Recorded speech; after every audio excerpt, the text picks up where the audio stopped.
Friends, welcome to our YouTube channel E planet institute.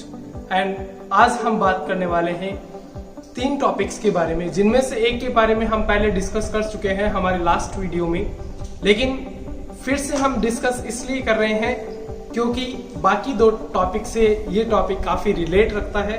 तो चलिए दोस्तों, हमारी जो टॉपिक है माइट, मे, मस्ट। बिल्कुल आपने ये चीज पढ़ी होगी अपने एकेडमिक सिलेबस में, लेकिन फिर भी हो सकता है आपको कोई कंफ्यूजन हो। तो चलिए दोस्तों, अपना कंफ्यूजन दूर करते हैं। सबसे पहले हम बात करते हैं माइट के बारे में। तीनों ही पॉसिबिलिटी के लिए यूज होते हैं, लेकिन पॉसिबिलिटी का जो रेशियो है वो काफी हद तक अलग अलग होता है तीनों के लिए। तो माइट की बात करते हैं जहां पर पॉसिबिलिटी सबसे ज्यादा कम होती है, यानी किसी भी काम के होने की संभावना जो है वो सबसे कम होती है, तब हम वहां पर माइट का यूज करते हैं। जब संभावना 50-50 हो तब हम मे का यूज करते हैं, और जब संभावना 100% और 99% तक हो कि हाँ ऐसा होगा, तब हम मस्ट का वहां पर यूज करते हैं। जैसे कॉमन एग्जांपल जो आपने स्कूल टाइम में पढ़ा था कि आसमान में बादल नहीं है तो आज शायद ही बारिश होगी, यानी there are no clouds in the sky. So यहाँ पे बादल नहीं है तो शायद ही, यानी पॉसिबिलिटी बिल्कुल 0 है, तब हम माइट का यूज कर सकते हैं। तो हमारा जो सेंटेंस बनेगा, there are no clouds in the sky, it might rain today. तो चलिए दोस्तों, मैं सेंटेंस लिखता हूँ जिससे आपको काफी ज्यादा समझ में आ जाएगा। तो हमारा एग्जाम्पल है, there are no clouds in the sky, it might rain today, यानी आसमान में बादल नहीं है, शायद ही बारिश होगी। इसके अलावा हम पॉसिबिलिटी शो करने के लिए भी यूज करते हैं। जैसे समझ लो कि हम एक एग्जाम्पल लेते हैं कॉमन, आप किसी भी काम के होने की पॉसिबिलिटी शो करते हैं, तब आप ये कहना चाहें कि ऐसा तो शायद ही पॉसिबल है, तब हम माइट का यूज कर सकते हैं। यानी कोई भी काम होने की, जैसे लॉकडाउन अभी चल रहा है तो हम लॉकडाउन की बात करते हैं, और कुछ लोग ये कहेंगे कि 1-2 दिन में लॉकडाउन खत्म होने वाला है, और आपको ऐसा लगता है कि ये तो पॉसिबल शायद ही है, तब हम कह सकते हैं it might be possible. It might be possible मतलब ये संभव कम है, यानी इसकी संभावना बहुत कम है। We can say at the percentage level 25%। उसके बाद चलते हैं हम नेक्स्ट टॉपिक की तरफ। उससे पहले हम एग्जाम्पल 1-2 और देखते हैं माइट के साथ। He might join this institute, वह शायद ही ये इंस्टीट्यूट ज्वाइन करेगा, यानी हो सकता है उसको ये इंस्टीट्यूट पसंद नहीं आया हो, और आपको उसने ये बात शेयर की हो कि उसे कम समझ में आया, तो वो उस समय हम ऐसा सेंटेंस यूज कर सकते हैं, he might join the institute। अब हम बात करते हैं मे के बारे में। मे के बारे में जहां पॉसिबिलिटी 50-50 हो, वहां पर हम मे का यूज करते हैं। एक क्लाउड से रिलेटेड और रेन से रिलेटेड एग्जांपल लेते हैं कि आसमान में बादल है, there are clouds in the sky, बारिश हो सकती है, पॉसिबिलिटी शो कर रहे हैं, so it may rain today. इस तरीके से हम मे का यूज कर सकते हैं।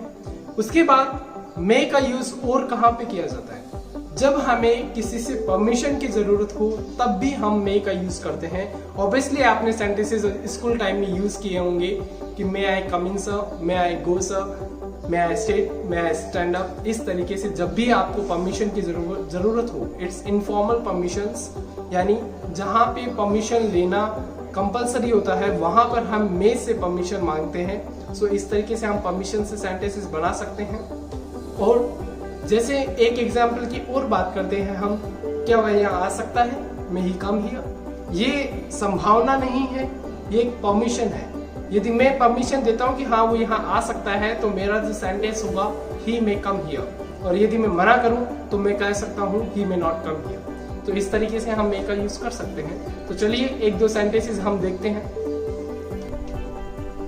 There are clouds in the sky, it may rain today। जैसा कि हम इस सेंटेंस के बारे में पहले बात कर चुके हैं कि आसमान में बादल है, बारिश हो सकती है, 50-50% हम यहाँ पे पॉसिबिलिटी शो कर रहे हैं।